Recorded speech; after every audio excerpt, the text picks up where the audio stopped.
اور بھی بہت سارے مقامات ہیں، وہاں انفس کا معنی دیکھو، یہاں دیکھو، تمہیں پتہ چل جائے گا جو معنی تم کر رہے ہو وہ قرآن میں جہاں بھی لفظ انفس ہے کہیں فٹ نہیں ہو سکتا، کہیں فٹ نہیں ہو سکتا۔ جیسے من کنت مولاہ فہذا علی مولاہ میں مولا کا جو معنی کیا وہ اور کہیں فٹ نہ ہو سکا۔ ان اللہ مولا الذین آمنوا وان الکافرین لا مولا لهم، ان اللہ مولاہ وجبریل وصالح المومنین۔ مشکات کی روایت ہے یا زید انت اخونا ومولانا، تو جو تم نے کیا وہ کہیں بھی فٹ نہیں ہو سکا۔ یہاں بالکل اسی طرح ہے، جو انفسنا کا معنی تم کر رہے ہو لکھاؤ لا تخرجون انفسکم من دیارکم ہا انتم ہاؤلائی تقتلون انفسکم ولا تلمزوا انفسکم۔ کسی ایک جگہ وہ معنی کر کے دکھاؤ جو انفس کا معنی آیت مباہلہ میں کر رہے ہو، تمہیں حقیقت کا پتہ چل جائے گا کہ معنی وہ صحیح ہے جو تم نے کیا ہے یا وہ صحیح ہے جو ہم نے کیا ہے۔ حقیقت یہ ہے جو آیت میں ہے وہ تم سمجھے نہیں، اور جو سمجھے ہو وہ آیت میں۔ فَقُلْ تَعَالَوْا نَدْعُ أَبْنَاءَنَا وَأَبْنَاءَكُمْ وَنِسَاءَنَا وَنِسَاءَكُمْ وَأَنفُسَنَا وَأَنفُسَكُمْ ثُمَّ نَبْتَهِلْ فَنَجْعَلْ لَعْنَةَ اللَّهِ عَلَى الْكَاذِبِينَ۔ اب آئیے مسئلہ خلافت پہ بھی بات ذکر کر دیتا ہوں۔ امام اہل سنت حضرت مولانا عبدالشکور لکھنوی رحمت اللہ علیہ کی ضخیم کتاب ہے تحفہ اہل سنت، اس میں حضرت فرماتے ہیں خلافت کی بنیاد افضلیت ہے، اقربیت نہیں۔ خلافت کی بنیاد افضلیت ہے، اقربیت نہیں۔ خلافت افضل کو ملتی ہے، اقرب کو نہیں۔ مزید فرماتے ہیں حضرت ابو بکر خلیفہ ہونے کی وجہ سے افضل نہیں ہوئے بلکہ افضل ہونے کی وجہ سے خلیفہ ہوئے ہیں، اس لیے کہ بنا خلافت افضلیت۔ اور کہتا ہوں اللہ نے آسمان والوں کو چھوڑ زمین والے کو خلافت، آسمان والے حاملین عرش اگرچہ اللہ زمان و مکان سے منزہ ہے، حاملین عرش قریب والے، آسمان والے چھوڑ کر زمین والے کو خلافت دی تاکہ دنیا کو سمجھ آ جائے اقرب کو نہیں ملتی، افضل کو ملتی، اور افضل زمین پہ ہے۔ علم آدم الاسماء كلها ثم عرضهم على الملائكة فقال انبئوني باسماء هؤلاء ان کنتم صادقین۔ اور حضرت ابو بکر کی افضلیت قرآن کی نص سے قطعی سے ثابت ہے، محمد مصطفیٰ کے فرامین سے ثابت ہے، امت کے اجماع سے ثابت ہے، قیاس سے ثابت ہے۔ یہی وجہ ہے ابو بکر کی خلافت بلا فصل، مطلق خلافت نہیں، خلافت بلا فصل قرآن سے بھی ثابت ہے، نبی کے فرمان سے بھی ثابت ہے، امت کے اجماع سے بھی ثابت ہے، اور قیاس سے بھی ثابت ہے۔ میں اس کی تفصیلات میں جانا نہیں چاہتا، وقت بہت زیادہ درکار ہے۔ تو بہرحال تیسری بحث آج کی گفتگو میں آیت مباہلہ سے غلط استدلالات اور ان کے جوابات تھے۔ اب آئیے میں آخری بات عرض کرتا ہوں۔ حق و باطل کی کشمکش روز اول سے جاری ہے، روز آخر تک جاری رہے گی۔ کبھی ڈائلاگ، کبھی مکالمہ، کبھی مذاکرہ، کبھی مناظرہ، کبھی مجادلہ، اور آخر میں مباہلہ۔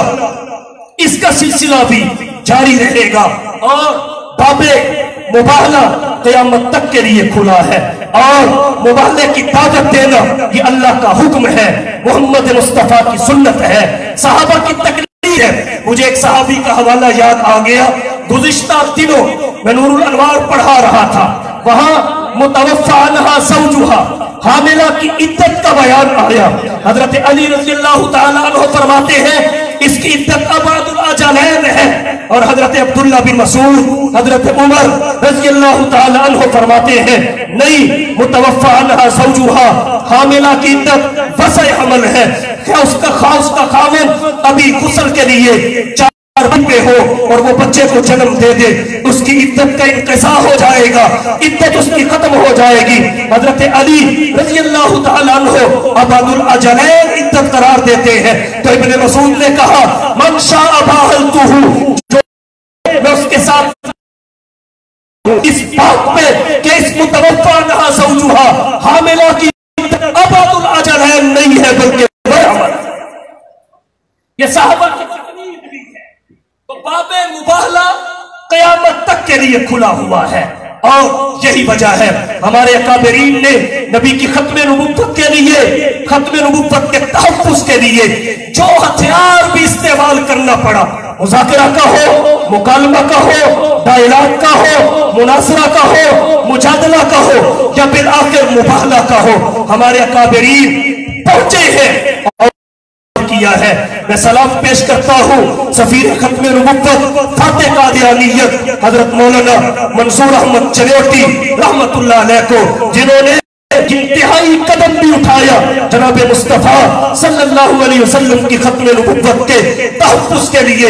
اور پھر اس کے بعد میں سلام عقیدت پیش کرتا ہوں حضرت چنیوٹی نور اللہ مرقدہ کے جانشین نائب اور وارث حضرت مولانا محمد الیاس چنیوٹی دامت برکاتہم العالیہ کو، کہ جو ہر سال اس سنت کو زندہ کرتے ہیں اور ہر سال اس کا اعادہ کرتے ہیں جو حضرت چنیوٹی رحمت اللہ علیہ نے کیا تھا، اور دنیا کو بتاتے ہیں یہ ختم نبوت کے لیے تجدید عہد ہے، ختم نبوت کے تحفظ کی جد و جہد کے لیے تجدید عہد ہے. تو ہمیں چاہیے ہم سب دست و بازو بڑھے اور حضرت کے شانہ بشانہ ہو. یاد رکھیے حضور صلی اللہ علیہ وسلم بغیر کسی تعویل اور تخصیص کے اللہ کے آخری نبی ہیں. آپ صلی اللہ علیہ وسلم کے بعد کسی بھی شخص کے بارے میں کسی بھی قسم کی نبوت کے تصور کو قبول کرنا گناہ حرام ہی نہیں ہے بلکہ یہ کفر ہے، ارتداد ہے، دائرہ اسلام سے نکل جانا ہے. تو اس لیے حضور کی ختم نبوت پہ جہاں تک ہو سکے ہم پہرا دیں. اور مرزائیوں نے ایسے شخص کو لے کر حضور کی ختم نبوت پہ ڈاکہ ڈالنے کی کوشش کی جسے گلی میں چلتے ہوئے کو بھی پسند کوئی نہیں کرتا، اور محمد مصطفیٰ اندھیرے میں بھی بیٹھے ہو تو دنیا میں اجالا ہو جاتا. مباہلہ ہوتا کب ہے؟ جب دلائل سے نزاع ختم نہ ہو، اختلاف ختم نہ ہو، اس کے بعد پھر مباہلہ آتا ہے. ہم نے بہت دلائل دیے، مرزائیوں کی سمجھ میں نہیں آئے، جیسے نجران کے عیسائیوں کی سمجھ میں نہیں آئے تھے، اور وہ دھرمی پیڑے رہے، دلائل کا جواب نہیں دے سکے. تو یہ کہا جی ان پہ حضور کا عکس پڑا، عکس پڑھنے کی وجہ سے مرزا غلام احمد قادیانی نبی بن گیا. میں ایک بات کہنا چاہوں گا، ایک بات، کہ جو حضور کی جھولی میں سوئے اس پہ تو یہ عکس نہیں، اور جس کی جھولی میں حضور سوئے،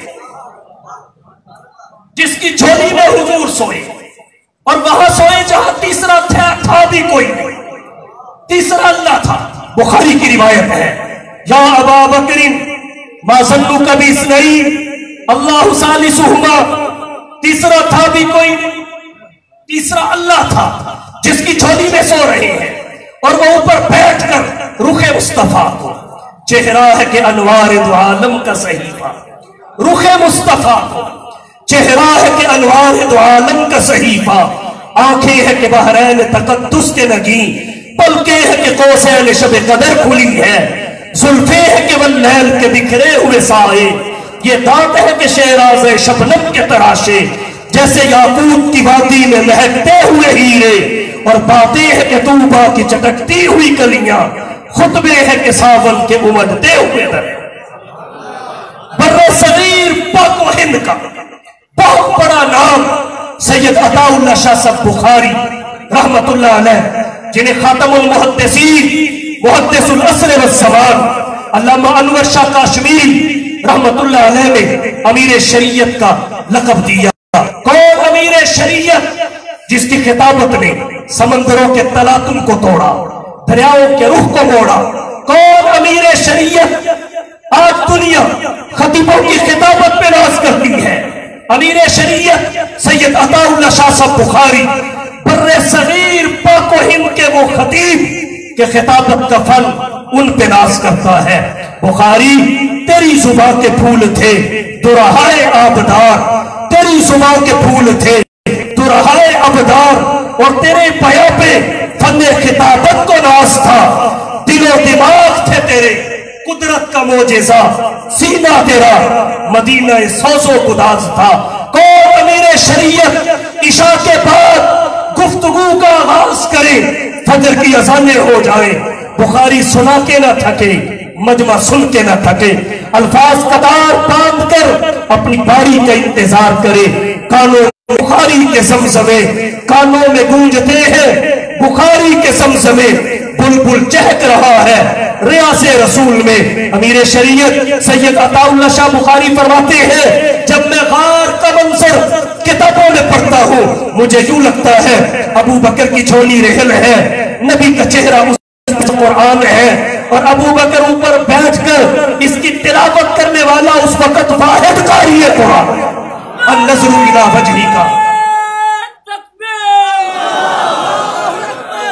النظر الی وجہی کا یا رسول اللہ، وہ درویش دربار شاہ رسولہ، وہ درویش دربار شاہ رسولہ، وہ تصویر ایقان صدیق اکبر، گلستان آقا نے سینچا ہے دین کا، بہار گلستان صدیق اکبر، رسالت کی راہوں کا محفوظ ساتھی، محمد کا ارمان صدیق اکبر، محمد تو سلطان ہے سب انبیاء کے، صحابہ کے اکبر، حضور صلی اللہ علیہ وسلم سوئے ہوئے ہیں، تو جس کی جھولی میں سوئے ہوئے ہیں وہ اکثر نبوت کی وجہ سے نبی میں ہے، اور قادیان کا کانا کہتا ہے مجھ پہ عکس پڑھا میں نبی بن گیا، ابو بکر نہیں بنے جن کی شان بیان ہی نہیں ہو سکتی۔ صدیق اکبر تیری صداقت پہ کیسے کس کو کلام ہوگا، صدیق اکبر تیری صداقت پہ کیسے کس کو کلام ہوگا، کہ دونوں عالم میں بعد نبیوں کے اونچا تیرا مقام ہوگا۔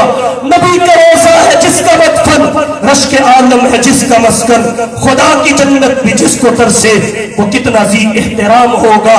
تو حضرت چنیوٹی مباہلہ تک گئے ہیں، یہ آخری حد ہے، یہ آخری حد ہے جو شریعت نے دی ہے، اور جس صورتحال سے ہم دو چار ہیں، مگر نہ تو شاید حضرت ابو بکر کا زمانہ خلافت ہو، کوئی فیصلہ اور ہو، بہرحال جس دور سے ہم گزر رہے ہیں یہ حد ہے۔ حضرت چنیوٹی نے اس حد تک جا کے بتایا کہ نبی کی ختم نبوت کے تحفظ کے لیے جہاں تک جانا پڑے وہاں تک جانا عین ایمان ہے۔ بتاؤ ہر جدوجہد کرو گے؟ حضور صلی اللہ علیہ وسلم آخری نبی بھی ہے، آخری معصوم بھی ہے، حضور کے بعد نبی بھی کوئی نہیں، معصوم بھی کوئی نہیں۔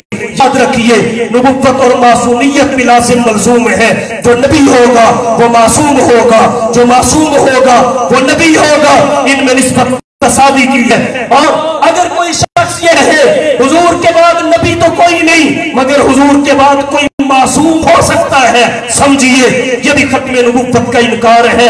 اور حضور صلی اللہ علیہ وسلم کی ختم نبوت کے دفاع کا تقاضا یہ ہے کہ ختم نبوت کا انکار ضروری نہیں ایک طرز سے ہو، پرانے طرز سے ہو، اس کے متعدد طرق بھی ہو سکتے ہیں۔ چوکنے رہیے، حضور کی ختم نبوت کے تحفظ کے لیے جھانکتے رہیے، اور دنیا کو بتا دیجئے تحفظ ختم نبوت کے لیے ہم کسی متحد شعار ہونے والے نہیں۔ ہمارا عزم اور جذبہ یہ ہے کہ نماز اچھی، روزہ اچھا، حج اچھا، زکوٰۃ اچھی، نماز اچھی، روزہ اچھا، حج اچھا، زکوٰۃ اچھی، مگر باوجود اس کے میں مسلمان ہو نہیں سکتا، میں کٹ مروں خواجہ بطحا کی حرمت پر، خدا شاہد ہے اور میرا ایمان ہو نہیں سکتا۔